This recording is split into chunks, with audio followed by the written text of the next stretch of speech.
C'est un iceberg qui nous accueille à l'entrée de Twining Gate, surnommée la capitale mondiale des icebergs. Cette petite ville de plus de 2000 habitants est située à quelques 450 km au nord de Saint-Jean, la capitale de Terre-Neuve.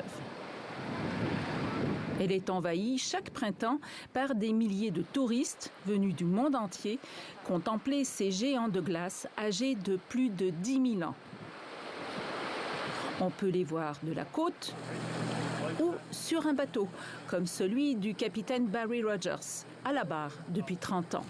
Twining Gate est connue pour être la capitale mondiale des icebergs. Sa compagnie, Ocean Quest, a 7 bateaux à Saint-Jean et Twining Gate. C'est une très bonne année pour les icebergs. Nous faisons des sorties depuis le 4 mai.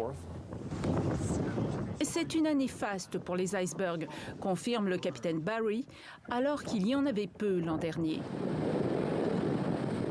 Portés par les vents et les courants, la plupart arrivent du Groenland et ils descendent ce que l'on appelle le couloir des icebergs, de la pointe nord du Labrador à la côte sud-est de Terre-Neuve, d'où on peut les contempler de mai à juillet.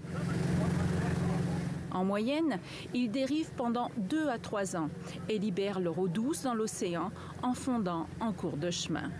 Des œuvres d'art éphémères d'une beauté époustouflante. Beaucoup de pêcheurs, frappés par la crise des pêches à la fin des années 90, se sont recyclés dans l'industrie touristique de Terre-Neuve. Chaque année, plus de 500 000 personnes visitent l'île. C'est un morceau de glace très facile à casser, et pourtant il a 12 000 ans. Et les icebergs sont l'une des principales attractions. Excellent, exceptionnel, parce qu'en plus on a eu un temps magnifique, c'est merveilleux quoi. C'est une expérience très émouvante.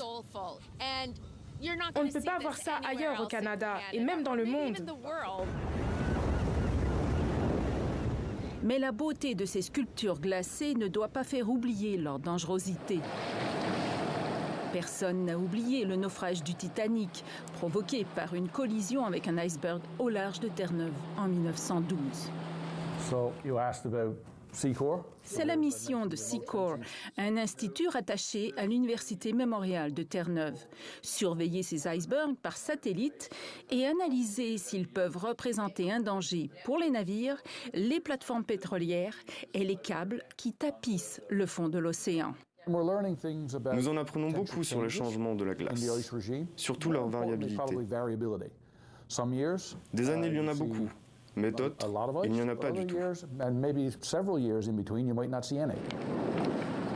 Depuis 2002, plus de 6600 icebergs sont suivis chaque année dans le fameux couloir. Et on a constaté qu'il y en a plus de petite et moyenne taille qu'au début des années 2000. Nous avons une animation qui montre que les icebergs sont moins nombreux d'une année à l'autre.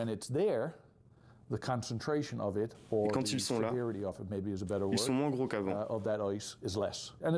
Et c'est le résultat du fait que les hivers sont moins froids qu'ils ne l'étaient il y a 50, 60, 70 ans. Des changements climatiques qui semblent irréversibles. Dans les 50 prochaines années, je serais surpris si la situation s'inversait.